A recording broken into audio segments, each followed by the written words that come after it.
Assalamualaikum warahmatullahi wabarakatuh. Perkenalkan, nama saya Julita, NIM 2015-042, kelas BKP 3B. Baik, di sini saya akan memaparkan hasil video pembelajaran saya mengenai kisah Nabi Isa sebagai pemenuhan tugas UAS Tafsir Pendidikan. Bunda Nabi Isa alaihi wasallam yang bernama Maryam terkenal dengan ketaatan dan kemuliaannya dalam menjaga kehormatan.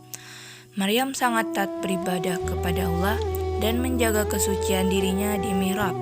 Mihrab merupakan sebuah tempat yang tertutup dan di sanalah beliau fokus beribadah kepada Allah. Allah berfirman dalam Quran surah Maryam Surah 19 ayat 16-17 yang berbunyi, Bismillahirrahmanirrahim. Wadhkur fil kitabi Maryama izin tabazat min ahliha makanan sarakiya. فاتخذت من دونهم حجابا فأرسلنا إليها روحنا فتمثل لها بشرا سويا, yang artinya, dan ceritakanlah kisah Maryam di dalam Al-Quran, yaitu ketika ia menjauhkan diri dari keluarganya ke suatu tempat di sebelah timur. Maka ia mengadakan tabir yang melindunginya dari mereka. Lalu kami mengutus roh kami, malaikat Jibril, kepadanya. Maka ia menjelma di hadapannya dalam bentuk manusia yang sempurna. Tiba-tiba, suatu hari ia dikunjungi oleh malaikat Jibril. Malaikat Jibril datang untuk memberitahu Maryam bahwa Allah akan memberi Maryam seorang anak laki-laki. Allah berfirman dalam Quran surah Maryam yang berbunyi, Qala innama ana rasulu rabbiki li'ahaba laki ghulaman zakiya, yang artinya, ia Jibril berkata, sesungguhnya aku ini hanyalah seorang utusan Tuhanmu untuk memberimu seorang anak laki-laki yang suci. Quran Surah Maryam, Surah 19 ayat 19. Maryam merasa heran, sebab bagaimana mungkin ia bisa mengandung anak, sedangkan ia tidak pernah disentuh oleh laki-laki manapun. Ia merupakan wanita yang begitu menjaga kehormatan dirinya. Lalu kemudian Maryam hamil. Hal ini membuat keluarga Maryam beserta penduduk menjauhi Maryam, karena mereka berpikir bahwa Maryam telah berbuat dosa yang sungguh memalukan.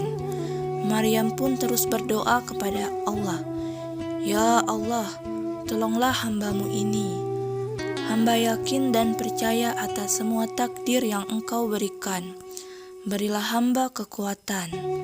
Atas izin dan pertolongan Allah, lahirlah seorang bayi yang ada dalam kandungannya. Bayi mungil nan suci itu diberi nama Isa. Allah berfirman dalam Quran Surah Maryam ayat 23 yang berbunyi, Maka rasa sakit akan melahirkan anak memaksa ia bersandar pada pangkal pohon kurma. Dia berkata, Aduhai, alangkah baiknya aku mati sebelum ini, dan aku menjadi barang yang tidak berarti lagi dilupakan. Quran Surah Maryam ayat 23. Saat salah seorang penduduk bertanya kepada Maryam, siapa nama ayah bayi itu? Allah berfirman dalam Quran Surah Maryam ayat 27 yang berbunyi, Fa'atat bihi qawmaha tahmiluh Qalu ya Maryamu laqad ji'ti syai'an fariya, yang artinya, maka Maryam membawa anak itu kepada kaumnya dengan menggendongnya. Kaumnya berkata, Hai Maryam, sesungguhnya kamu telah melakukan sesuatu yang amat mungkar. Akhirnya bayi mungil itu menjawab, "Aku adalah hamba Allah," kata Nabi Isa yang masih bayi. Lalu orang-orang pun langsung terkejut dengan jawaban bayi kecil itu. Bayi itu membuktikan bahwa Maryam adalah seorang perempuan yang suci, mengandung seorang bayi karena kehendak Allah semata. Allah berfirman dalam Quran surah Maryam ayat 29-32 yang berbunyi, "Maka Maryam menunjuk kepada anaknya. Mereka berkata, 'Bagaimana kami akan berbicara dengan anak kecil yang masih di dalam ayunan?' Berkata Isa, 'Sesungguhnya aku ini hamba Allah. Dia memberiku Alkitab, Injil, dan Dia menjadikan aku seorang nabi. Dan Dia menjadikan aku seorang yang Dia berkati di mana saja aku berada. Dan Dia memerintahkan kepadaku mendirikan sholat dan menunaikan zakat selama aku hidup, dan berbakti kepada ibuku. Dan Dia tidak menjadikan aku seorang sombong lagi celaka.'" Setelah dewasa, Isa pun diangkat menjadi seorang nabi dan rasul. Isa berkata, "Sesungguhnya aku ini hamba Allah. Allah memberikan kitab suci Injil, dan Allah menjadikan aku seorang nabi." Sebagai seorang nabi dan rasul, Isa bin Maryam juga dibekali berbagai mukjizat. Antara lain, ia dapat menciptakan burung dari tanah, dan mukjizat paling menakjubkan adalah ia dapat menghidupkan orang yang sudah mati. Namun, orang-orang yang sudah melihat saat itu menyebutnya sebagai sihir. Allah berfirman dalam Quran surah As-Sab ayat 6 yang berbunyi, "Wa idza qala Isa ibnu Maryam ya bani Israila inni Rasulullahi ilaikum musaddiqan lima baina yadayya minat Taurati wa mubassiran bi rasulin ya'ti min ba'dismuhu Ahmad. Falamma ja'ahum bil bayyinati qalu hadza sihrun mubin." Artinya,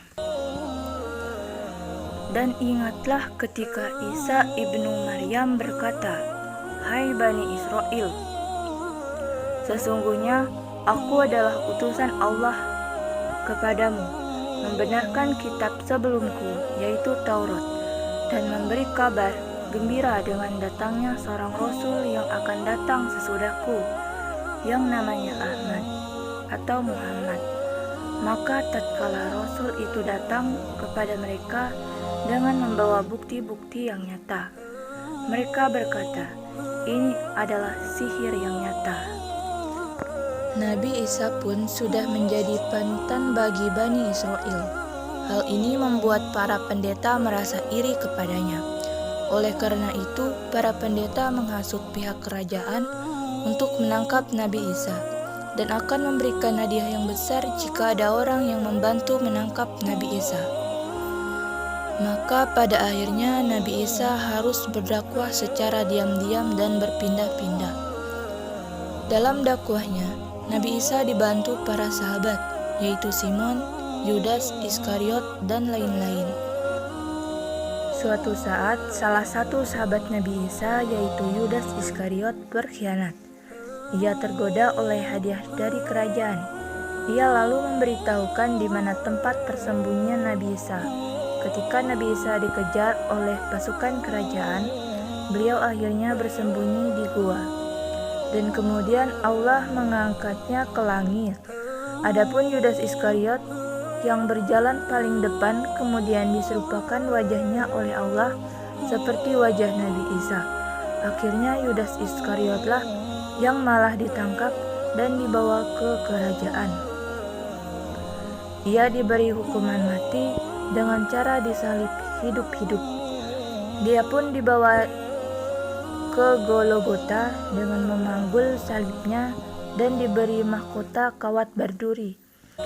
Begitulah akhir dari kisah Nabi Isa alaihi wasallam yang sejak dari bayi sudah diberikan kepandaian sehingga sudah mampu berbicara dan berbagai mukjizat yang sangat mengagumkan. Maha suci Allah atas segala kehendak dan kuasanya.